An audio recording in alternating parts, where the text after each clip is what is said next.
আল্লাহর নবী কবর মানে কি কোরআন ভুলে যেতেন।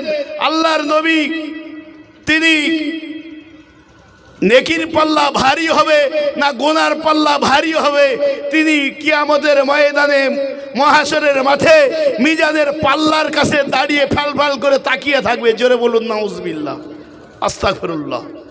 তিনি কোনো উম্মতদেরকে সুপারিশ করতে পারবেন না।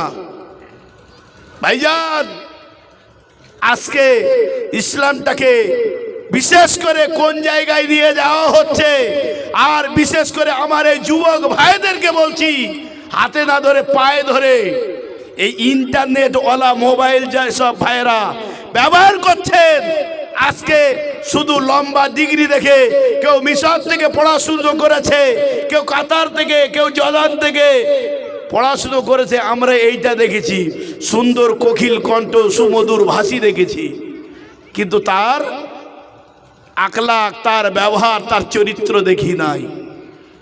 সেই জন্য আমার কামেল মুর্শিদ বারবার এই কথাটা বলেন যে বাবা, আলেম দেখলে তার কথা শোনা যাবে না, আর আলেম হলেই তার কথা মানা যাবে না। কেন? আল্লাহ রসুল বলেছেন, খয়রুল খিয়ারুল উলামা ইন্না শাররুল শিয়ারুল উলামা। আসমানের নিচে, জমিনের উপরে সব চাইতে ভালো, ভালোর চাইতে ভালো, আরো ভালো যদি থাকতে হয় আলেমরা ভালো। আবার খারাপের চাইতে খারাপ, আরো খারাপ, আরো খারাপ, আরো খারাপ। আসমানের নিচে, জমিনের উপরে সব চাইতে খারাপ হলে এই আলেমরা খারাপ। কেন? কেন? আজকে নিজেরা নিজেদের সার্টিফিকেটের ভড়ং দেখিয়ে, লম্বা লেবাসের দেখিয়ে, নিজের কণ্ঠ দেখিয়ে আজকে ইসলামটাকে শেষ করে চলে যাচ্ছে, কিন্তু সাধারণ মানুষ তো বুঝতে পারে না। আমরা দেখি কি, ও তো বড় মাওলানা আছে, কি বলেন? দেখি না? ও ভাই, বড় মাওলানা সার্টিফিকেটওয়ালা দেখলে হবে না। আবু জাহেল তো বড় শিক্ষিত ছিলেন, বলেন? শয়তান ইবলিস বিশাল বড় ডিগ্রিওয়ালা ব্যক্তি, সে হলো কি সমস্ত ফেরেশতাদের সর্দার, মুআল্লিমে মালাইকা, কিন্তু আজকে সে জাহান্নামের লিডার। হ্যাঁ ও ভাই, আবু জাহেল, আবু লাহাব, উতবা, সাইবা, তারা তো কি বড় বড় শিক্ষিত পণ্ডিত, কিন্তু তারা জাহান্নামের লিডার। কেন?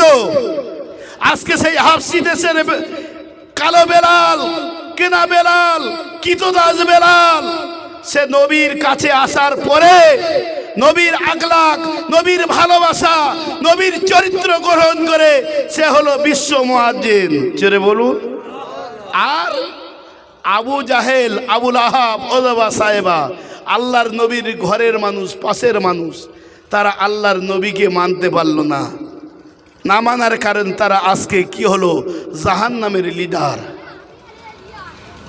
আমার কামেল মুর্শিদ তিনি বলেন, বাবা, দুনিয়ার আলেম না দেখে তুমি দেখো তোমার কামেল মুর্শিদের দিকে, তোমার কামেল মুর্শিদকে দেখো, তুমি তোমার কামেল মুর্শিদকে অনুসরণ করো।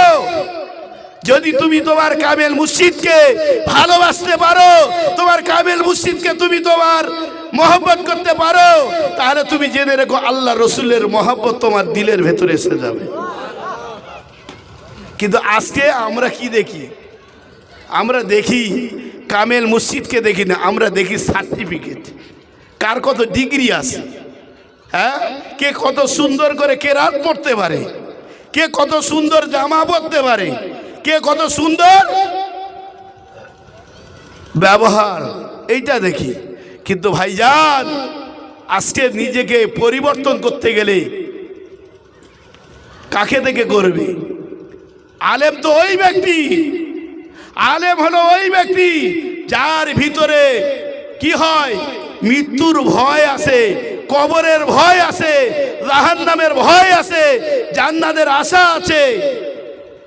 কিন্তু তুমি যখন আমার কামেল মুর্শিদের সামনে যাবেন, যত বড় গুনাহগার লোক হোক না কেন, কি বলেন, সেই ব্যক্তিকে দেখলে আপনার অটোমেটিক চোখ থেকে পানি আসে, আসে না? আসে না?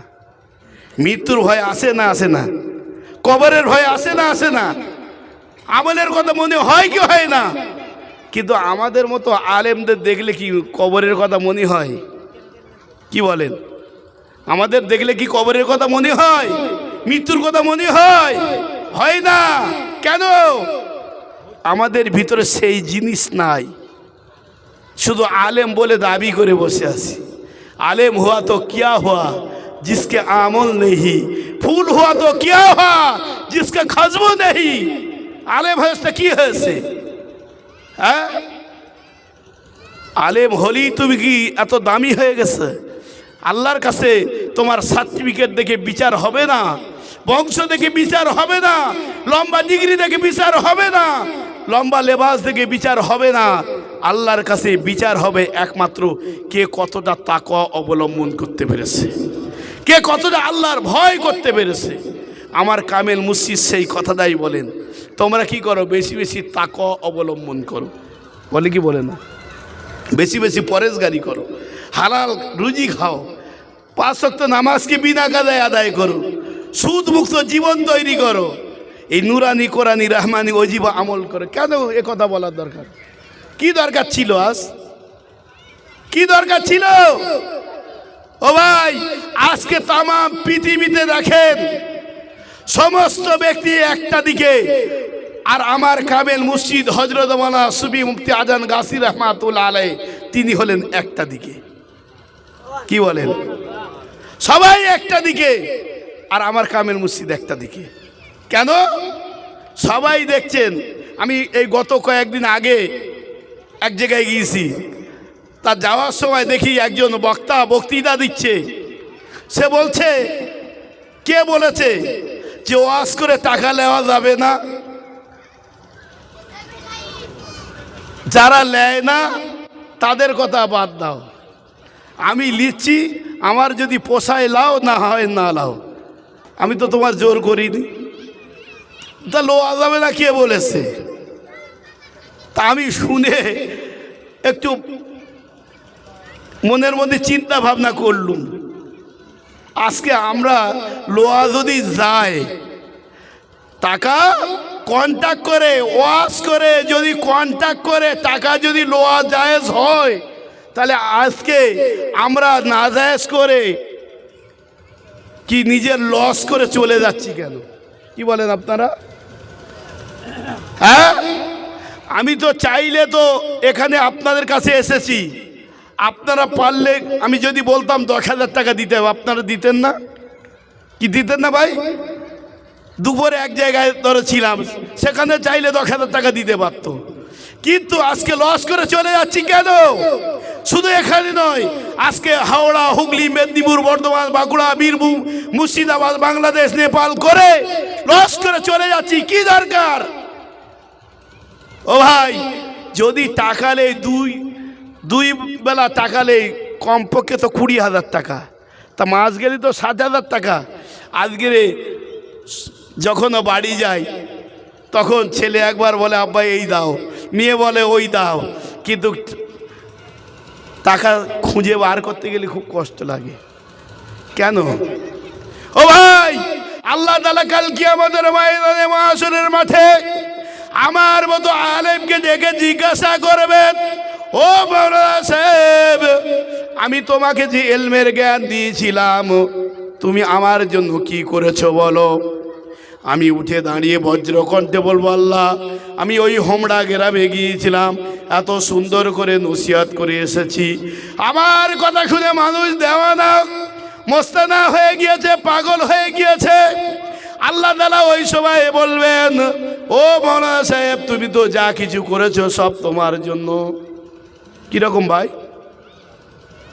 আল্লাহ তাআলা বলবেন, দুনিয়ার মানুষ তোমাকে বড় বক্তা বলবে, সুমধুর ভাষী বলবে, রাতের পর রাত দাওয়াত বেড়ে যাবে, পাশের জায়গায় 10,000 টাকা ভিজিট হবে, এই জন্য তো তুমি করেছো। ও ভাই, আমরা এশার নামাজ পড়েছি না? ইমাম সাহেব সূরা ফাতিহা পড়েছে তো? কি বলেন আপনার? কি বলেন? সূরা ফাতিহা পড়েনি? তাই ইমাম সাহেব সূরা ফাতিহা পড়েছে, প্রথম আয়াত তেলাওয়াত করেছে কি? আলহামদুলিল্লাহ রাব্বিল আলামিন। পড়েছে না পড়েনি? কি বলেছে ইমাম সাহেব? সমস্ত প্রশংসা, সমস্ত গুণগান, সমস্ত হাম তারিফ সেই মহান রব্বুল আলামিন লিল্লাহে, তানার জন্য। বলেছে না বলিনি? আমি এখন ইমাম সাহেবের পিছনে ইক্তেদা করলাম, নামাজটা পড়ার পরে এখন নেমে এসে যদি বলি আমি 1 ঘন্টা ওয়াজ করবো, 50,000 টাকা লাগবে। আয়াতের সঙ্গে মিলেছে? কি বলেন আপনারা? তো হজরত মাওলানা সুফি মুফতি আজান গাছি রহমাতুল্লাহ আলাই বিনা পয়সার কথা বলেছেন। তা বিনা পয়সার কথা তিনি বলেছেন? এটা তো বলেছেন আমার আল্লাহ। জোরে বলুন, কিসে বলেছেন? আল কোরআন। আমার আল্লাহ বলেছেন বিনা পয়সার কথা। আমার রাসূল সাল্লাল্লাহু আলাইহি ওয়াসাল্লাম বলেছেন বিনা পয়সার কথা। আর হযরত মাওলানা সুফি মুফতি আজান গাছি রাহমাতুল্লাহ আলাইহি তিনি আজকে কোরআন আর হাদিস থেকে সেই কথাটাই বলেছেন। জোরে বলুন সুবহানাল্লাহ। কিন্তু বলছে ওয়াজ করে টাকা লওয়া যাবে না, কন্টাক্ট করা যাবে না। কে বলেছে? ও ভাই, যে লিখছে তার ব্যক্তিগত ব্যাপার, তার যদি জবাব দেওয়ার ক্ষমতা থাকে সে দেখ, কিন্তু আমার তো নাই। কি বলেন? আমার নাই। আমার কামেল মুর্শিদ তিনি সেই কথাটাই বলেছেন যে বাবা আগে তুমি কি করো, তোমার ওই কন্টাক্ট করে ওয়াজ করার তোমার দরকার নাই। তুমি যাও সারাদিন হালাল রুজি উপার্জন করো, মজুরি করো, ব্যবসা করো, চাষ করো, চাকরি করো, করে আসার পরে সন্ধ্যাবেলা কোরআন থেকে একটা আয়াত তেলাওয়াত করে তোমার বিবি, তোমার ছেলে, তোমার মেয়ে, তোমার ভাই, তোমার বোন তাদেরকে নসিহত করে শোনাবে। 10 মিনিটের জন্য যদি শোনাতে পারো আল্লাহ তাআলা তোমার কোরআনের হক আদায় করে দেবে। জোরে বলুন। সেই কথাটাই তিনি বলেছেন।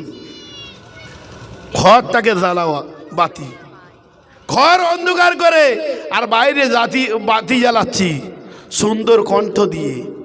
ও ভাই, বাতি জ্বলবে না, মরার পরে কিন্তু আমার ওই জামার কোলারটা ধরবে, টানতে টানতে জাহান্নামে নিক্ষেপ করবে। সেই জন্য আমার কামেল মুর্শিদ তিনি আজকের যেই বিনা পয়সার কথা বলেছেন ভাইজান, আমলের কথা বলেছেন, ভালো কাজ করার কথা বলেছেন। যদি আমরা করতে পারি লাভ হবে। যেহেতু সময় কম, আমার ভাই মনোহর সাহেব তিনি বসে আছেন, আমি সংক্ষিপ্ত করলাম। আল্লাহ পাক আমাদের শোনা এবং বলার থেকে বেশি আমল করার তৌফিক দান করুন। বলো আমিন সুমা আমিন। আখিরি দাওয়ানা আলহামদুলিল্লাহ রাব্বিল আলামিন। দরুদ পড়ি আল্লাহ।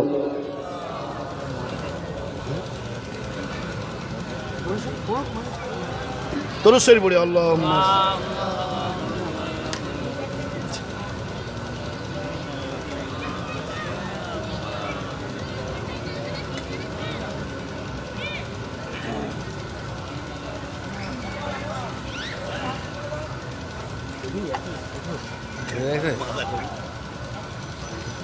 মাইকের অবস্থা কি? একটু উঁচু করতে হবে তো নাকি? হ্যাঁ,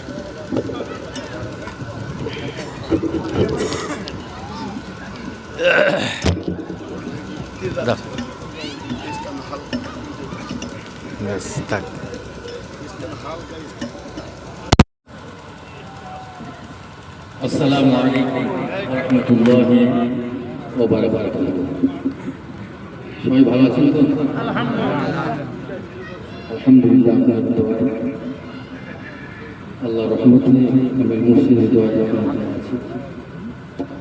আল্লাহ আমাদেরকে এরকম একটা মজলিস, কোরআনী এবং অনুরাগী মজলিসে আসার বসার